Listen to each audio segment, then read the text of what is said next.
क्या निराश हुआ जाए? क्या निराश हुआ जाए गद्य निबंध के लेखक का नाम हजारी प्रसाद द्विवेदी था। उनका जन्म सन 1907 में बलिया जिले के दुबे का छपरा नामक गांव में हुआ था। हिंदी साहित्य जगत में द्विवेदी जी एक निबंधकार, उपन्यासकार, समालोचक तथा शोधकर्ता इतिहासकार के रूप में प्रचलित है। अशोक के फल, विचार प्रवाह, कटज, कल्पलता आदि उनके प्रसिद्ध निबंध संग्रह है। प्रस्तुत निबंध में द्विवेदी जी ने यह समझाया है कि तत्कालीन भारतीय समाज में व्याप्त अनाचार केवल बाहरी स्तर पर है।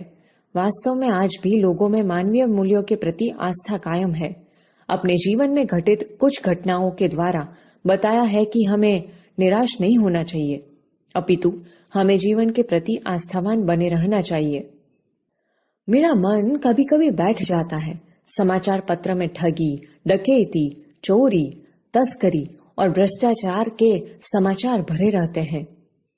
आरोप प्रत्यारोप का कुछ ऐसा वातावरण बन गया है कि लगता है देश में कोई ईमानदार आदमी ही नहीं रह गया है। हर व्यक्ति संदेह की दृष्टि से देखा जा रहा है। जो जितने ही ऊंचे पद हैं, उनमें उतने ही अधिक दोष दिखाए जाते हैं। एक बहुत बड़े आदमी ने मुझसे एक बार कहा था कि इस समय सुखी वही है जो कुछ नहीं करता। जो कुछ भी करेगा उसमें लोग दोष खोजने लगेंगे, उसके सारे गुण भुला दिए जाएंगे और दोषों का बढ़ा चढ़ाकर दिखाया जाने लगेगा। दोष किसमें नहीं होते? यही कारण है कि हर आदमी दोषी अधिक दिख रहा है, गुणी कम या बिल्कुल ही नहीं। स्थिति अगर ऐसी है तो निश्चय ही चिंता का विषय है। क्या यही भारतवर्ष है जिसका सपना तिलक और गांधी ने देखा था? रविंद्रनाथ ठाकुर और मदन मोहन मालवीय का महान संस्कृत सभ्य भारतवर्ष किसी अतीत से गह्वर में डूब गया। आर्य और द्रविड़, हिंदू और मुसलमान, यूरोपीय और भारतीय आदर्शों की मिलन भूमि महामानव समुद्र क्या सूख ही गया? मेरा मन कहता है ऐसा हो ही नहीं सकता। हमारे महान मनीषियों के सपनों का भारत है और रहेगा। यह सही है कि इन दिनों कुछ ऐसा माहौल बना है कि ईमानदारी से मेहनत करके जीविका चलाने वाले निरीह और भोले भाले श्रमजीवी पिस रहे हैं और झूठ तथा फरेब का रोजगार करने वाले फल फूल रहे हैं। ईमानदार को मूर्खता का पर्याय समझा जाने लगा है। सच्चाई केवल भीरू और बेबस लोगों के हिस्से पड़ी है। ऐसी स्थिति में जीवन के महान मूल्यों के बारे में लोगों की आस्था ही हिलने लगी है, परंतु ऊपर ऊपर जो कुछ दिखाई दे रहा है वह बहुत ही हाल की मनुष्य निर्मित नीतियों की त्रुटियों की देन है। सदा मनुष्य बुद्धि नई परिस्थितियों का सामना करने के लिए नए सामाजिक विधि निषेधों को बनाती है। उनके ठीक साबित न होने पर उन्हें बदलती है। नियम कानून सबके लिए बनाए जाते हैं, पर सबके लिए कभी कभी एक ही नियम सुखकर नहीं होते। सामाजिक कायदे कानून कभी युग युग से परीक्षित आदर्शों से टकराते हैं। इससे ऊपरी सतह आलोकित भी होती है, पहले भी हुआ है, आगे भी होगा। उसे देखकर हताश हो जाना ठीक नहीं है। भारतवर्ष ने कभी भी भौतिक वस्तुओं के संग्रह को बहुत अधिक महत्व नहीं दिया है। उसकी दृष्टि से मनुष्य के भीतर जो महान आंतरिक तत्व स्थिर भाव से बैठा हुआ है वही चरम और परम है। लोभ, मोह, काम, क्रोध आदि विकार मनुष्य में स्वाभाविक रूप से विद्यमान रहते हैं, पर उन्हें प्रधान शक्ति मान लेना और अपने मन तथा बुद्धि को उन्हीं के इशारों पर छोड़ देना बहुत निकृष्ट आचरण है। भारतवर्ष ने कभी भी उन्हें उचित नहीं माना। उन्हें सदा संयम के बंधन से बांधकर रखने का प्रयत्न किया है, परंतु भूख की उपेक्षा नहीं की जा सकती, बीमार के लिए दवा की उपेक्षा नहीं की जा सकती, गुमराह को ठीक रास्ते पर ले जाने के उपायों की उपेक्षा नहीं की जा सकती। हुआ यह है कि इस देश के कोटि कोटि दरिद्र जनों की हीन अवस्था को दूर करने के लिए ऐसे अनेक कायदे कानून बनाए गए हैं जो कृषि उद्योग, वाणिज्य, शिक्षा और स्वास्थ्य की स्थिति को अधिक उन्नत और सुचारू बनाने के लक्ष्य से प्रेरित है। परंतु जिन लोगों को इन कार्यों में लगना है उनका मन हर समय पवित्र नहीं होता। प्रायः वे ही लक्ष्य को भूल जाते हैं और अपना ही सुख सुविधा की ओर ज्यादा ध्यान देने लगते हैं। व्यक्ति चित्त सब समय आदर्शों द्वारा चालित नहीं होता। जितने बड़े पैमाने पर इन क्षेत्रों में मनुष्य की उन्नति के विधान बनाए गए, उतनी ही मात्रा में लोभ, मोह जैसे विकार भी विस्तृत होते गए। लक्ष्य की बात भूल गई, आदर्शों को मजाक का विषय बनाया गया और संयम को दकियानुसी मान लिया गया। परिणाम जो होना था वह हो रहा है। यह कुछ थोड़े से लोगों से बढ़ते हुए लोभ का नतीजा है, परंतु इससे भारतवर्ष के पुराने आदर्श और भी अधिक स्पष्ट रूप से महान और उपयोगी दिखाई देने लगे हैं। भारतवर्ष सदा कानून को धर्म के रूप में देखता आ रहा है। आज एकाएक कानून और धर्म में अंतर कर दिया गया है। धर्म को धोखा नहीं दिया जा सकता, कानून को दिया जा सकता है। यही कारण है कि लोग धर्म भीरू है।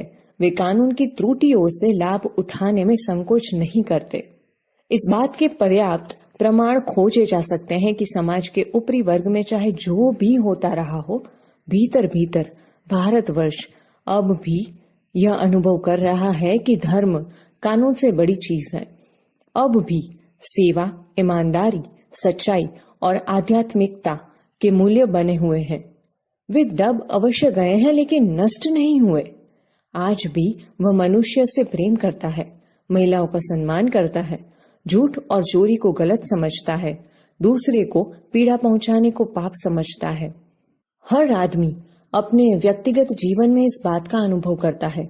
समाचार पत्रों में जो भ्रष्टाचार के प्रति इतना आक्रोश है, वह यही साबित करता है कि हम ऐसी चीजों को गलत समझते हैं और समाज से उन तत्वों की प्रतिष्ठा कम करना चाहते हैं जो गलत तरीके से धन या मान संग्रह करते हैं। दोषों का पर्दाफाश करना बुरी बात नहीं है। बुराई यह मालूम होती है कि किसी के आचरण के गलत पक्ष को उद्घाटित करते समय उसमें रस लिया जाता है और दोषोद्घाटन को एकमात्र कर्तव्य मान लिया जाता है। बुराई में रस लेना बुरी बात है, अच्छाई को उतना ही रस लेकर उजागर न करना और भी बुरी बात है। सैकड़ों घटनाएं ऐसी घटती हैं जिन्हें उजागर करने से लोक चित्त में अच्छाई के प्रति अच्छी भावना जगती है। एक बार रेलवे स्टेशन पर टिकट लेते हुए गलती से मैंने 10 के बजाय 100 रुपए का नोट दे दिया और मैं जल्दी जल्दी गाड़ी में आकर बैठ गया। थोड़ी देर में टिकट बाबू उन दिनों के सेकंड क्लास के डिब्बे में हर आदमी का चेहरा पहचानता हुआ उपस्थित हुआ। उसने मुझे पहचान लिया और बड़ी विनम्रता के साथ मेरे हाथ में 90 रुपए रख दिए और बोला, ये बहुत गलती हो गई थी। आपने भी नहीं देखा, मैंने भी नहीं देखा। उनके चेहरे पर विचित्र संतोष की गरिमा थी। मैं चकित रह गया। कैसे कहूं कि दुनिया में सच्चाई और ईमानदारी लुप्त हो गई है। वैसी अनेक अवांछित घटनाएं भी हुई है, परंतु यह एक घटना ठगी और वंचना की अनेक घटनाओं से अधिक शक्तिशाली है। एक बार मैं बस यात्रा कर रहा था। मेरे साथ मेरी पत्नी और 3 बच्चे भी थे। बस में कुछ खराबी थी, रुक रुक कर चलती थी। गंतव्य से कोई 5 मील पहले ही एक निर्जन सुनसान स्थान में बस ने जवाब दे दिया। रात के कोई 10 बजे होंगे। बस में यात्री घबरा गए। कंडक्टर ऊपर गया और एक साइकिल लेकर चलता बना। लोगों को संदेह हो गया कि हमें धोखा दिया जा रहा है। बस में बैठे लोगों ने तरह तरह की बातें शुरू कर दी। किसी ने कहा, यहाँ डकैती होती है, 2 दिन पहले इस तरह एक बस को लूट लिया गया था। परिवार सहित अकेला मैं ही था। बच्चे पानी पानी चिल्ला रहे थे। पानी का कहीं ठिकाना न था। ऊपर से आदमियों का डर समा गया था। कुछ नौजवानों ने ड्राइवर को पकड़कर मारने पीटने का हिसाब बनाया। ड्राइवर के चेहरे पर हवाइयां उड़ने लगी। लोगों ने उसे पकड़ लिया। वह बड़े कातर ढंग से मेरी ओर देखने लगा और बोला, हम लोग बस का कोई उपाय कर रहे हैं, बचाइए, ये लोग मारेंगे। डर तो मेरे मन में भी था, पर उसकी कातर मुद्रा देखकर मैंने यात्रियों को समझाया कि मारना ठीक नहीं है। परंतु यात्री इतने घबरा गए कि वे मेरी बात सुनने को तैयार नहीं हुए। कहने लगे, इसकी बातों में मत आइए, धोखा दे रहा है। कंडक्टर को पहले ही डाकुओं के यहाँ भेज दिया है।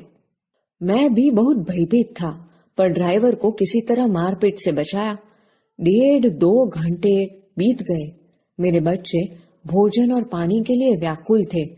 मेरी और मेरी पत्नी की हालत बुरी थी। लोगों ने ड्राइवर को मारा तो नहीं, पर उसे बस से उतार कर एक जगह घेर कर रखा। कोई भी दुर्घटना होती है तो पहले ड्राइवर को समाप्त कर देना उन्हें उचित जान पड़ा। ये गिड़गिड़ाने का कोई विशेष असर नहीं पड़ा। इसी समय क्या देखता हूँ कि एक खाली बस चली आ रही है और उस पर हमारा बस कंडक्टर भी बैठा हुआ है। उसने आते ही कहा, अड्डे से नई बस लाया हूँ, इस पर बैठिए। वह बस चलाने लायक नहीं है। फिर मेरे पास एक लोटे में पानी और थोड़ा दूध लेकर आया और बोला, पंडित जी, बच्चों का रोना मुझसे देखा नहीं गया। वहीं दूध मिल गया, थोड़ा लेता आया। यात्रियों में फिर जान आई। सबने उसे धन्यवाद दिया, ड्राइवर से माफी मांगी और 12 बजे से पहले ही सब लोग बस अड्डे पहुंच गए। कैसे कहूं कि मनुष्यता एकदम समाप्त हो गई है? कैसे कहूं कि लोगों में दया माया रह ही नहीं गई? जीवन में न जाने कितनी ऐसी घटनाएं हुई है जिन्हें मैं भूल नहीं सकता। ठगा भी गया हूं, धोखा भी खाया है, परंतु बहुत कम स्थलों पर विश्वासघात नाम की चीज मिली है। केवल उन्हीं बातों का हिसाब रखो जिनमें धोखा खाया है, तो जीवन कष्टकर हो जाएगा। परंतु ऐसी घटनाएं भी बहुत कम नहीं है जब लोगों ने अकारण सहायता की है, निराश मन को ढाढ़स दिया है और हिम्मत बधाई है। कविवर रविंद्रनाथ ठाकुर ने अपने एक प्रार्थना गीत में भगवान से प्रार्थना की थी कि संसार में केवल नुकसान ही उठाना पड़े, धोखा ही खाना पड़े, तो ऐसे अवसरों पर भी हे प्रभु, मुझे ऐसी शक्ति दो कि मैं तुम्हारे ऊपर संदेह ना करूं।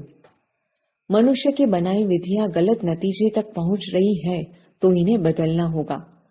वस्तुतः आए दिन इन्हें बदला ही जा रहा है, लेकिन अब भी आशा की ज्योति बुझी नहीं है। महान भारतवर्ष को पाने की संभावना बनी हुई है, बनी रहेगी। मेरे मन, निराश होने की जरूरत नहीं है।